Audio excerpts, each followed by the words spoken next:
was about 10 years old living in the Northeast. One afternoon I was walking home from school when I saw a man up the road ahead of me, walking toward the sidewalk. My mind was sort of wandering in space, so I barely took notice of him. He had a slight limp which made him stand out from the background of my daydreaming. I kept walking. His path began to converge with mine. I didn't react. I also didn't see the cloth bag in his hand until he was right next to me, throwing it over my head. I felt the bag cinch around my neck with a strong jerk as he swept me off my feet. Within seconds, he had thrown me into the back of a van and was driving down the road again as if nothing had happened. My body immediately began to ache from the trauma of being tossed around like a rag doll and left unsecured on the cold metal floor of a moving vehicle. Stunned by the sudden attack, it was several minutes before I began screaming and crying as the realization set in. I had been kidnapped, and I was not going to see my family again. I felt my chest crushing in at the thought. A moment after my fit of crying started, I felt the gravity shift under me as the van pulled over onto what sounded like the shoulder of a highway. The man got up from his seat, pulled up the hood on my head, and shoved a rag into my mouth. I thought he would never stop driving. It felt like days went by as burning sensations raced through my joints and bones as they passed against the unpadded frame of the van.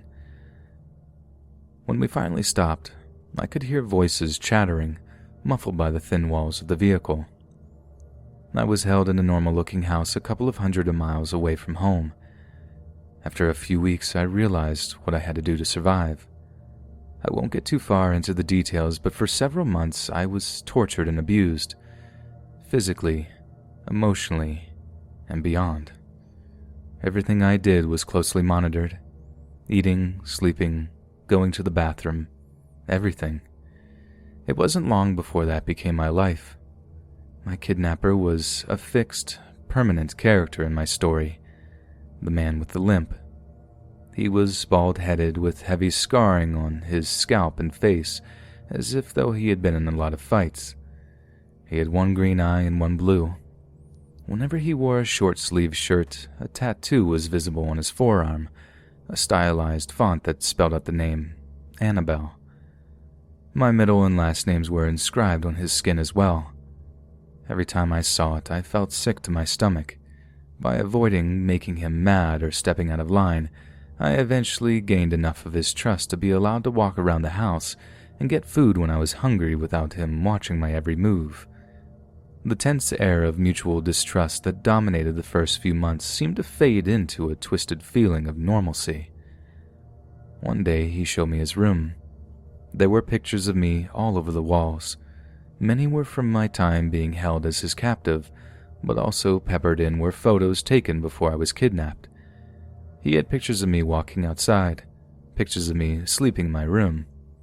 It took every fiber of my will to avoid breaking down in front of him as the rush of memories of my former life came crashing down on me.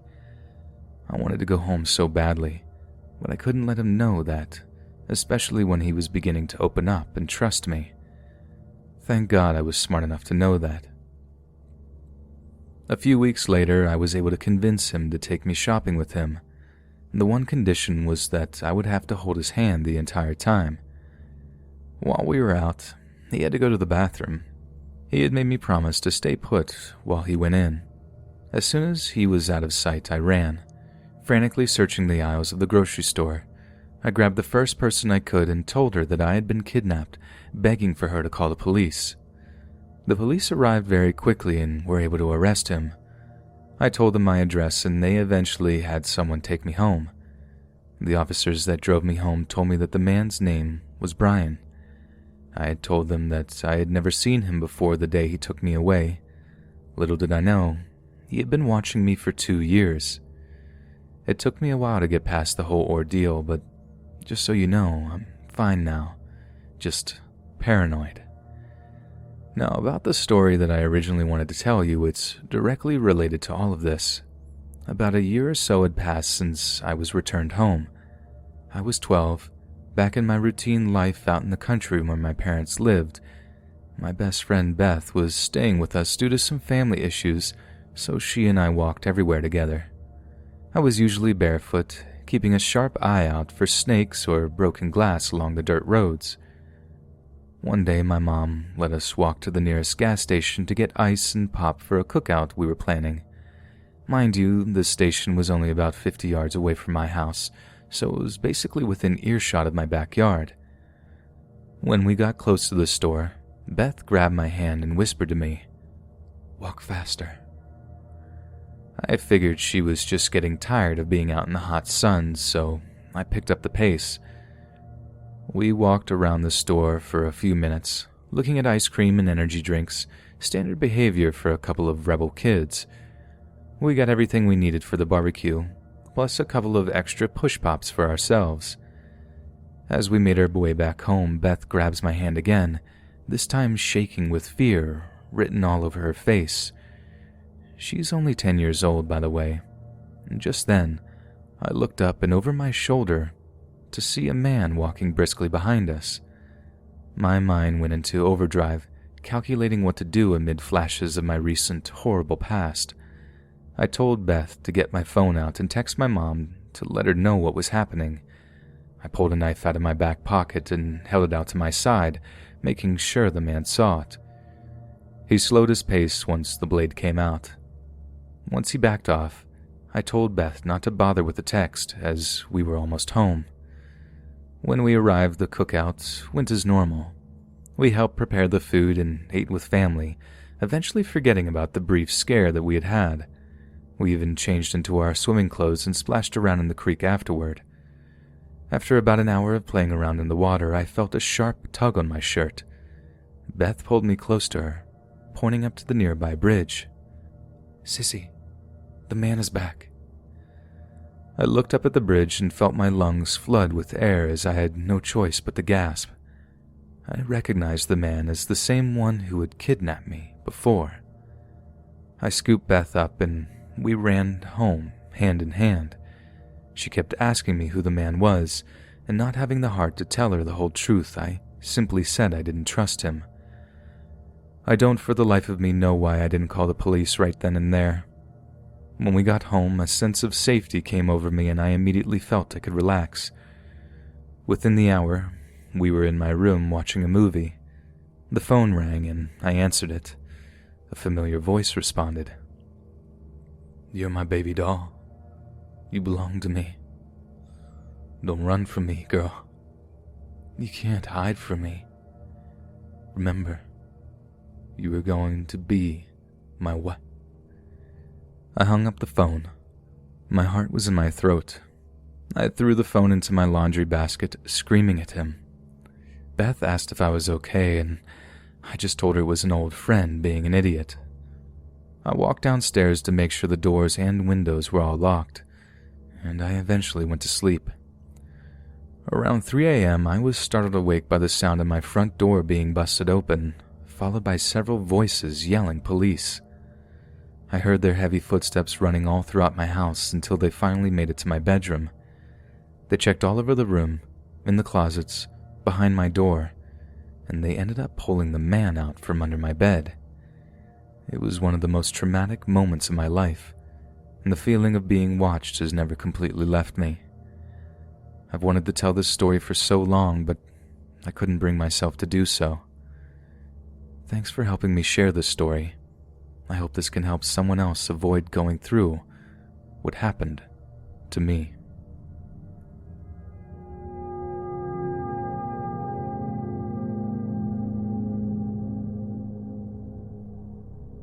In the fall of 2016, a friend and I decided to go hiking late in the afternoon in a densely wooded wilderness area in the mountains not too far from Fayetteville, Arkansas. My friend Rick was close to 60 at the time and recovering from a triple bypass he'd undergone around 16 months earlier. We'd been hiking this and other trails for about a year following his operation to strengthen his cardiovascular health. That day, a weekday, I hiked with a bottle of water, my wallet, and my keys, but nothing else. Nothing to protect myself. The trail we picked is a popular weekend hiking spot that we had taken dozens of times before. We were both comfortable with the hike and had never had a problem on that path, or any other for that matter. While Rick is older and, at the time, a little more feeble after his health problems, I was in my mid-40s, well over 6 foot tall, and in pretty good shape, so I wasn't really worried about our safety. The trail we were on is a state park adjacent to federal parkland. It's an outdoor enthusiast dream. Most of our trek that day was completely uneventful. We just enjoyed the autumn leaves and chatted casually as the sun dropped lower in the evening sky. We had seen nobody else that day, which was probably to be expected given that we had chose to hike late afternoon on a Wednesday. We'd completed about 4 miles of the 6-mile loop, and up to that point it was as uneventful as any other. On our way back to the car and about 2 miles from the parking area, we spotted someone. Through an opening in the trees, I saw a young woman, probably a college student, on the trail ahead of us and moving in our direction. At first glance, I paid very little attention. As the distance between us disappeared, that changed. I did not know her, so I could have been mistaken, but there was something about her posture and expression that seemed off. As she got closer, it struck me that she had a semi-panicked look on her face and was moving quite quickly, but she was in athletic gear, so maybe she was just booking it for some cardio. She occasionally turned her head and stared over her shoulder. I followed her eyes and eventually noted another woman about 50 yards behind her walking up the path through the trees. The second woman was not wearing hiking gear. In fact, her clothing struck me as totally inappropriate. It was a warm afternoon, and we were all well inside a wooded state park area miles from any homes, but she was wearing semi-formal, office casual attire and a light jacket. I thought the clothes must have been second-hand because they were tattered, ill-fitting, and didn't look washed. She was a fit, athletic-looking woman who couldn't have been more than about 25 or 30 years of age. It was too bizarre. The clothes were wrong for the trail, and they were wrong for someone her age. Everything was off about her. Her shoes struck me as being even more peculiar. When she got closer, I noticed she was wearing scuffed leather flats, casual shoes with no ankle support. I found it completely odd because you just don't see people on this trail dressed as she was, and you never see them wearing shoes like that. My hiking partner, Rick, hadn't appeared to notice anything odd, as he was completely involved in the conversation and just kept talking. The second woman briefly glanced up, and we made eye contact as she neared us. The alarm bells went off in my head. There was something in her eyes that made me feel uncomfortable. I don't know what she was thinking, if I'm being honest, but I swear she had contempt in her face. Part of me wondered whether I'd offended her by staring, so I diverted my eyes and kept walking. I tried to tell myself that maybe she was homeless, was wearing the only thing she had, and I was just being rude, but the warning bells were still going off in my head. I'm not a paranoid person, so having my sixth sense going nuts left me unsettled. I have fantastic peripheral vision, so I turned my face towards Rick and acted like I was listening to him, but I was watching the creepy woman out of the corner of my eye. The moment we passed, she spun her head around to study us, and she slowed her pace. My internal alarms grew louder. Out of the corner of my eye, I saw her come to a stop and drop her face toward at the ground. Her body half turned on the trail. It was very odd behavior. Rick and I kept walking, and around 50 yards further we made it around a bend in the path and looked back at the woman before the trees obscured her from view. She was still standing there. Her face was down, but she was staring a hole through us out of the corner of her eyes. That was the first time I realized that I couldn't see her hands. One was inside her pocket, and the other was hidden from my view on the other side of her body. It creeped me out, and the hair on the back of my neck stood up.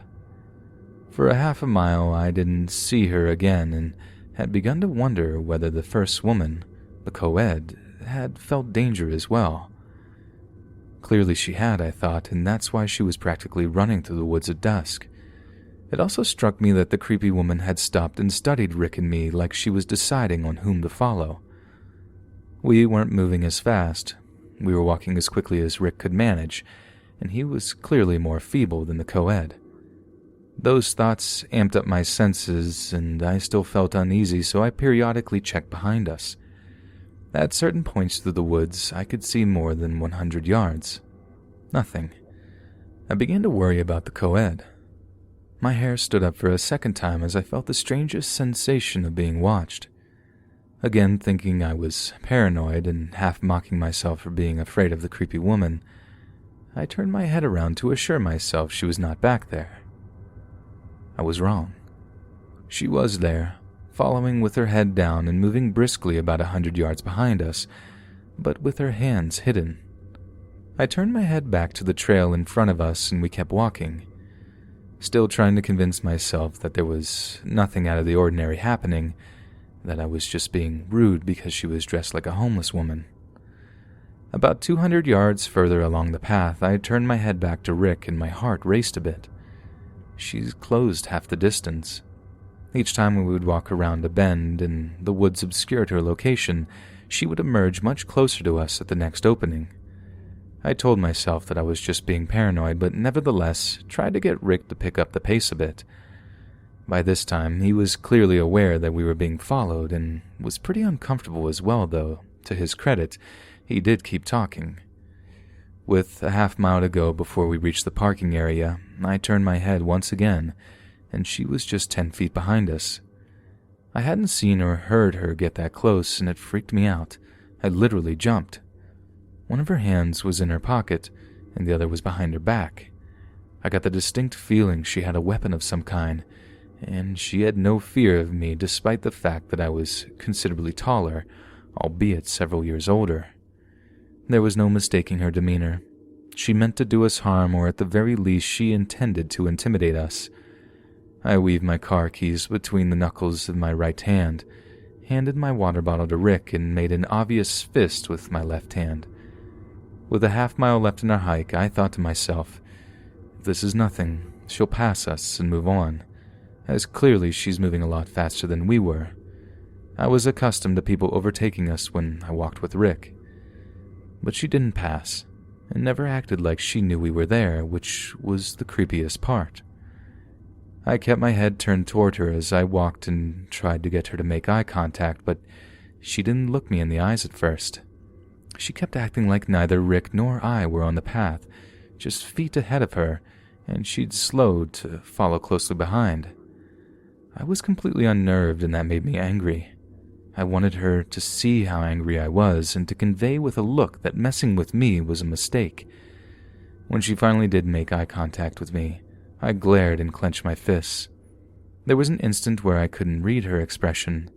She was simply blank, but as she studied my face, she appeared simultaneously agitated and a little less confident.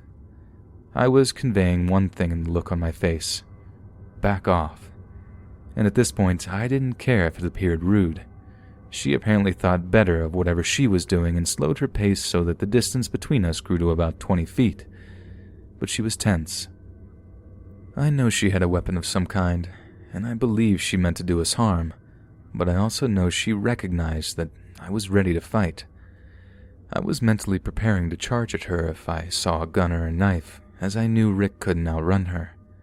I thought to myself, I just have to surprise her. I also realized that I needed to have her in front of us. A few 100 feet further, about a quarter mile from where our car was parked, she was still stalking us, and I had had enough. I was in equal measures afraid and furious. I told Rick that we were going to stop and let her pass, loud enough for her to hear it. Just as I was getting ready to stop on the trail and make her walk in front of us, she veered into a small clearing, plowing through waist-high brush, crossed a ditch, and scurried through a line of trees to a road that ran through the woods between the main road and the parking area. I kept my eyes on her the whole time. She had a car. It was parked alongside the little service road partially hidden by shrubs, not in the parking lot. The last time we made eye contact, just before she climbed in her car, it was clear from the expression on her face that she was very angry. I glared at her, expressing my own anger, but kept walking. When her car started and she drove away, Rick got quiet before asking me, "What was she doing? Did she have a gun?" I told him I didn't know. I never saw a weapon. We walked back to our car without saying another word. Once the engine was on and the doors were shut, we chatted more about it and decided to call the authorities and report the incident, and make sure and have them check on the poor co-ed who we'd passed first. To this day, I have no idea what the creepy woman was planning to do. Rob us, harm us, scare us, I have no idea. I'm just thankful she decided better of it. I have hiked that trail more than 50 times since then, but I've never seen her again.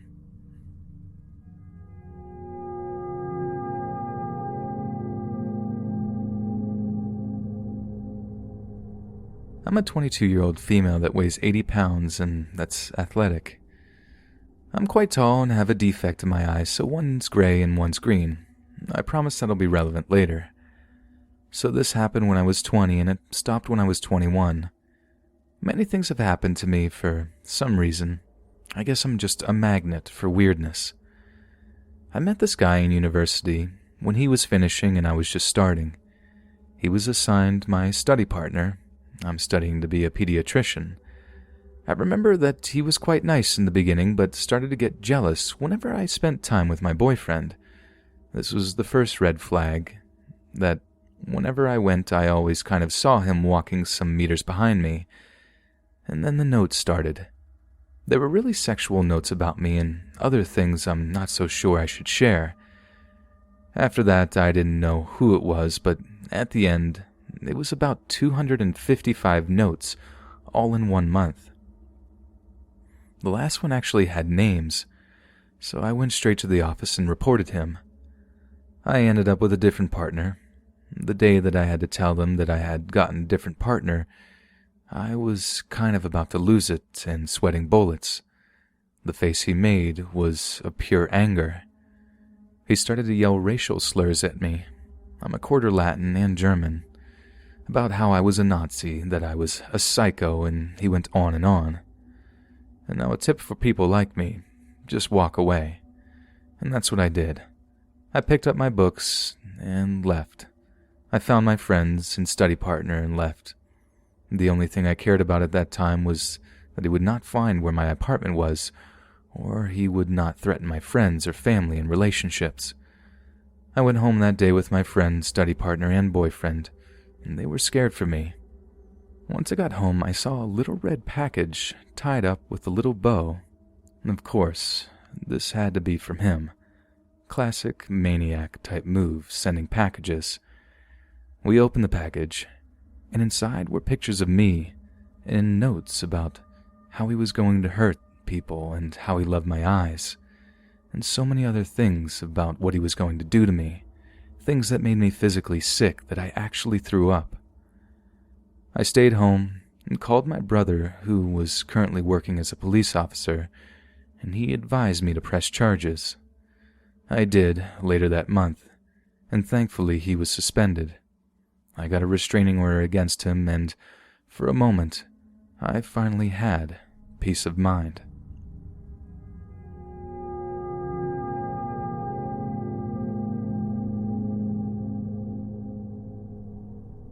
I'm a 45-year-old male who lives in a small rural community in Wyoming. I believe there are only about 6,000 people that live in my community. You would never imagine in a town as small as this one that anybody would have to worry about having a stalker, or at least I didn't think so. That was until, much to my horror, I discovered I had one. Let me preface this by saying until I became a published author back in 2013, I was just another friendly face in the crowd, so to speak. Granted, I am well known in my community because I work at the local hospital and have for many years. At the time, I was working as the training coordinator for the front office staff for our medical clinic as well as the hospital. Getting my first book published generated a great deal of press in my hometown and statewide. The fact I quickly rose to a 5-star rating on Amazon only generated more press and interviews, therefore more attention. Then, when my second book came out in 2015, all of a sudden I was like the local celebrity. Being somewhat humble, I was appreciative that the public helped me sell a lot of books, but I was uncomfortable with all the attention. Local folks would come to the hospital just to have me sign their books. This is where my stalker story begins. On this particular day, I am up in our medical office building where I was training a new hire when a rather large biker dude with long, stringy blonde hair and covered in tattoos approached the front counter where I was standing. I smiled and greeted him with a warm hello and "How can I help you?" I was under the impression he was there to check for an appointment. He smiled and admitted he did not have an appointment that day, but was wondering if I could autograph the copies of my books that he had with him. Not wanting to be rude, I said that I would be more than happy to and had him follow me down to the end of the counter so that we would not be in anybody's way. To be honest, I was a bit surprised he brought them, considering they were gay-themed supernatural thrillers. I guess he just did not strike me as the type of guy that would read anything that was gay-themed. Regardless, I thanked him for purchasing the books and signed them for him. He thanked me and left, and I didn't give it any more thought. Until a few weeks later, he showed up at the hospital where I was again at the front desk doing some training and asked me to sign 2 more books that he had said he had purchased for a friend. I again thanked him and signed the books. Fast forward a few months, and I am filling in as the receptionist for one of our other clinics in a small town about 30 miles away from my hometown. The receptionist scheduled to work had called in sick that day, and so I agreed to fill in for her. It was shortly after lunch when, guess who walks in with both my books in hand? None other than Mr. Biker. Being at work, I remained polite and again signed his book, and he was on his way. Feeling truly creeped out and concerned, I spoke with the nurse on duty as well as the provider and expressed my concerns. They dismissed it as none other than an obvious fan who must have a little crush and nothing more. I figured they were probably right and went about my day. The weeks went by. I began to notice this large guy hanging out in front of my house and in the back alley behind it. He always wore a hoodie, and so I could not see who it was. I pointed this out to my husband, who reminded me that with the house up for sale, he was probably just someone who was either interested in buying it or a looky-loo. Then one day, my mother, who lives right across the alley from me, called me while I was out of town on a book tour to tell me some strange guy in a hoodie was casing my house and peering in the windows. I told her it was probably a potential buyer and not to worry about it. Fast forward a few months, I am back at the medical office building in our urgent care training another new hire when I get a call from one of the girls in central scheduling. She tells me she has a guy on the line who keeps calling, asking for me, but refuses to identify himself or why he needs to speak to me. Thinking it was a patient that had an issue of a more sensitive nature, I told her to go ahead and patch him through. Introducing myself, I asked how I could help him. I quickly discovered that he was not needing an appointment, nor did he have any medical concerns. He began telling me how he was naked and touching himself. He wanted me to know that he was thinking of me, and he began to tell me all the sick and twisted things he was going to do to me if he ever got me alone. I was thinking, oh my God, what is wrong with this guy? I was actually flipping out at this point, but somehow Stale managed to keep my voice calm and inform this idiot to never call me again, otherwise I would notify the police. Unbeknownst to the clinic manager, who was standing behind me, and asked me what was going on. I explained the phone call and what the creep had said. The manager was concerned and felt we needed to notify the police immediately. I met with a few officers and explained what had happened. They asked me if I might know this person, and at the time I had no clue who it was. The next morning I received a call from a local detective who asked me if I would stop by his office before I went to work. He said he had more information on the guy who called me the day before. I agreed to meet him and called the clinic manager to let him know what was going on, and that I would be in as soon as I was done talking with the detective. Upon reaching his office, I was invited in, and the detective got up from his desk and shut the door. He informed me that they did a search of the number the guy called in from and came up with some rather disturbing information. He went on to explain that after learning who the guy was, the detective had done some digging, including interviewing some folks this guy associates with. What the detective told me next made all the hair on my body stand on end and sent my heart crashing to the floor. I was informed this guy had been watching or stalking me for over 6 months. Not only that, but he believes the guy had been in my house. I was shaking with fear and finding it hard to breathe. I began to pace the floor of his rather small office. I explained I don't even have a clue who this guy is or what he looks like. This is when the detective turned his computer monitor around and showed who it was. Lo and behold, it was Biker Dude. My blood ran cold and I felt like I was going to pass out. When I could collect myself, I began to explain how he had been in my yard, the front and the back. He had been sitting in front of my house on the street. I also told him I have seen him walking up and down the alley between my mother's house and mine. The detective informed me that this guy was a well-known gang and drug dealer from California and has been living in my hometown dealing here for a year now. He told me I needed to make sure all my doors and windows are locked at all times and always have somebody walk me to my vehicle and to never go anywhere alone. He said this guy had been accused of threatening to hurt witnesses in previous drug offenses, and that this is why he was still on the street, so to speak. Then, much to my surprise and horror, the detective asked me if I would be willing to befriend this guy and help the cops set up a drug sting operation. I was mortified and angry to say the least. I told him I needed time to absorb all of this and get back to him. My manager and the CEO of the hospital met with me when I got to work that day, and I told them everything. An organization-wide email went out with the guy's picture, along with an alert asking that the COE, clinic manager, and I be notified if the creep was spotted in any of the facilities. We are a small hospital, so to speak, so we have no security. And 2 weeks went by and things seemed to calm down. My husband and I had gone out for the evening and reminded our roommate that if he left the house, to be sure all the doors were locked. We had already made him aware of the situation. He had seen the guy sitting in front of the house on several occasions, but just shrugged it off.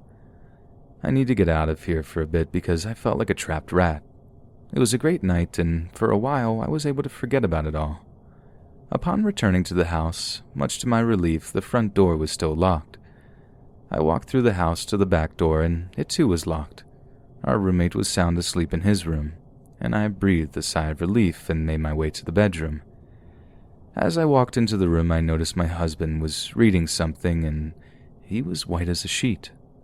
I asked him what was wrong, and he handed me the sheet of paper saying that this was under your pillow.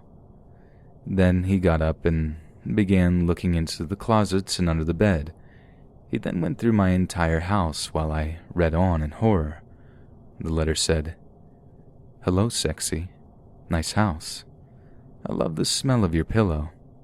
I hope you don't mind, but I borrowed a few of your sexy things. I will return them when I have added my own scent to them. Don't bother contacting the police. I know when your mother is alone.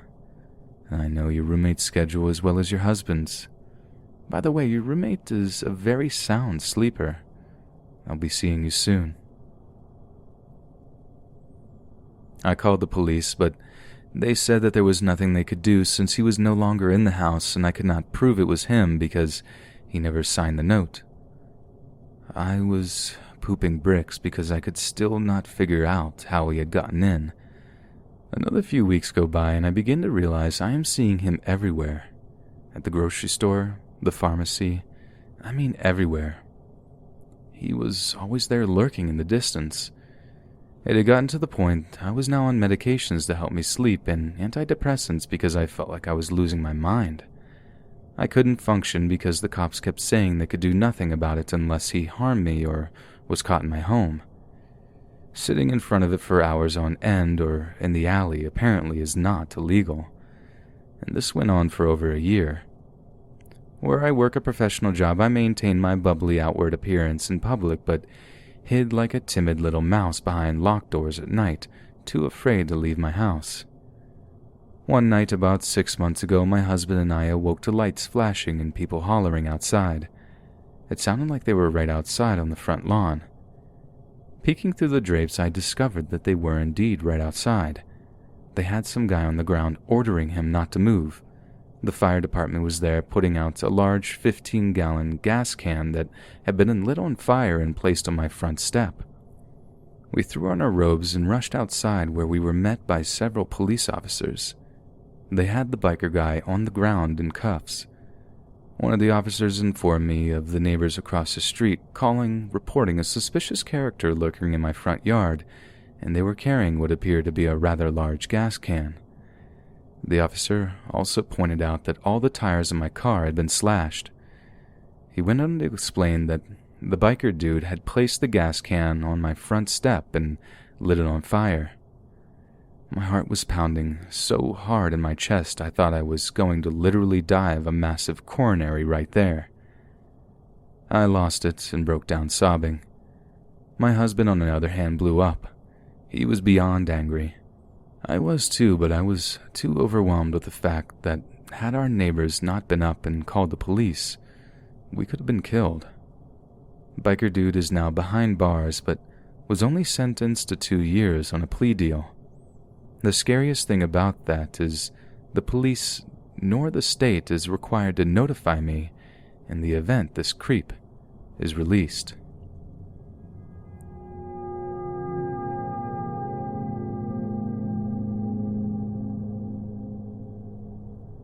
I live in South Africa. Now, this happened about a year ago. I was living across our mall in a complex with my then boyfriend. My cell phone broke, so I had to borrow my friend's cell for the time being. I could not go on Facebook or anything other than WhatsApp, but every now and then I'll get a notification from Facebook that someone has commented on a photo. Not innocent comments at all. Things like, "You're so pretty, can I have your number?" and "I'm in your church, can we get together sometime?" He even commented on how he sees I ride bike to work and he loves to hear me singing as I go to work. I told my then boyfriend to please do something about it, as he works in security and will be able to stop this, but he said I should just ignore it and he'll stop. He didn't. Time passes and I left my ex and lived alone. And that's when the real stuff started. The stalker started to comment that he sees I'm single and would like to have my number to get to know me better, and he'll like to take me to work. When I didn't answer him, he phoned my work and asked to talk to me. I was luckily on my tea break, so they took his name and number. My best friend and now boyfriend saw this. He grew super mad and messaged him to tell them that dark forces are protecting me.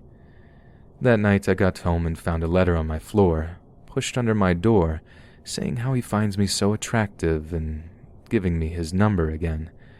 And again asking me to let him give me a ride to work as he lives in the same complex as me. I sent a voice note to my boyfriend while I was in tears. The next day we went to his job and showed the letter to his boss, and my boyfriend sent the voice note to his boss. His boss played it to him, and then only did he say he'll leave me alone. I moved in with my now boyfriend and haven't heard from Stalker Guy again.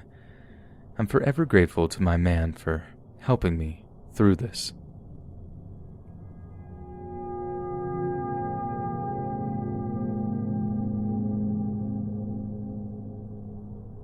I'm 19 now, and this took place when I was 11 or 12 years of age. I've lived in Florida my entire life, born and raised here, and for the most part, the people are lovely here. That is, as long as it's still daylight. The night crowd is far less hospitable, and unfortunately, that is what my story is about. It was around 7 at night when my friends asked if I wanted to go fishing. Excited, I was like, sure.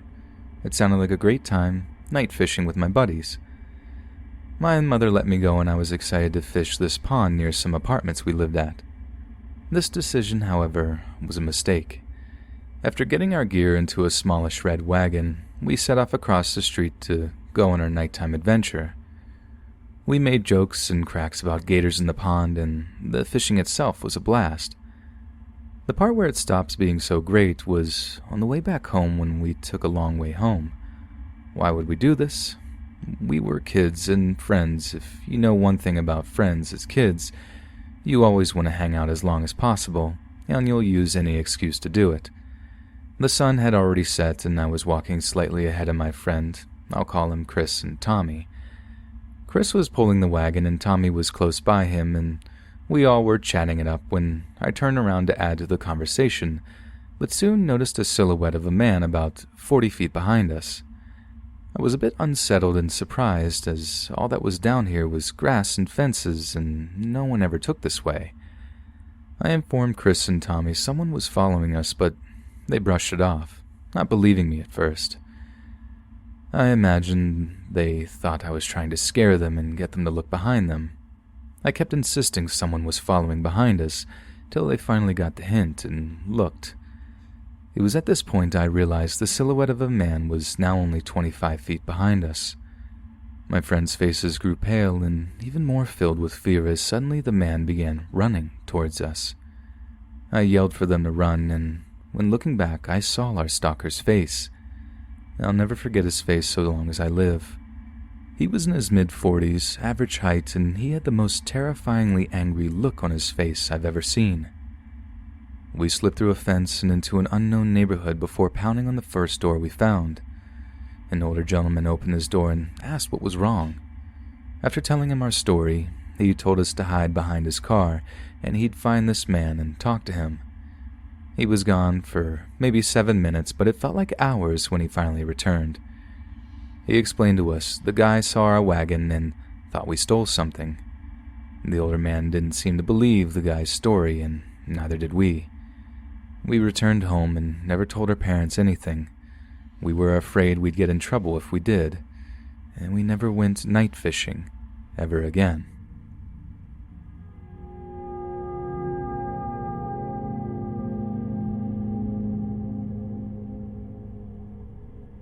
The story begins when I was pretty young.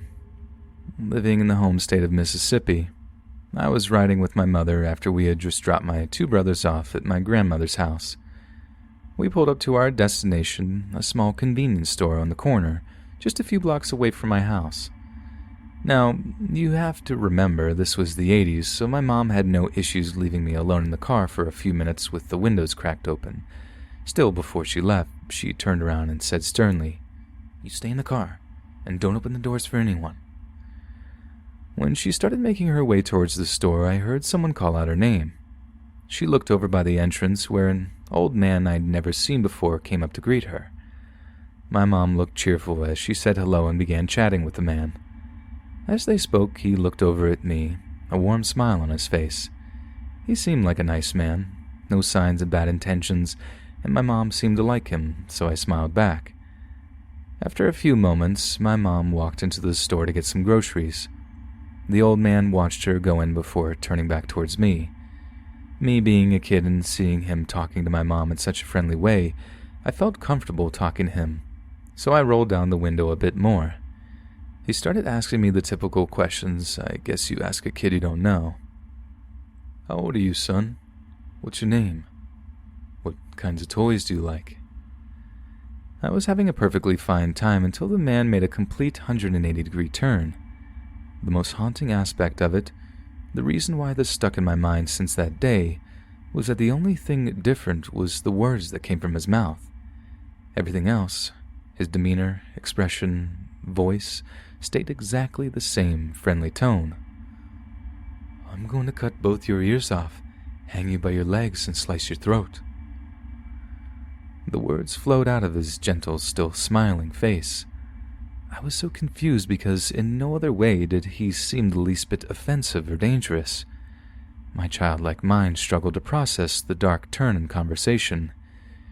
He rose up away from the window, turned around and calmly walked away, leaving me in a state of shock. A few minutes later, my mother emerged from the store. She saw the bewilderment on my face and asked me what happened. I couldn't explain myself, or maybe I was just too scared to say anything. I don't know. My mom broke the silence of the ride home when she mentioned that the old man was called Mr. G.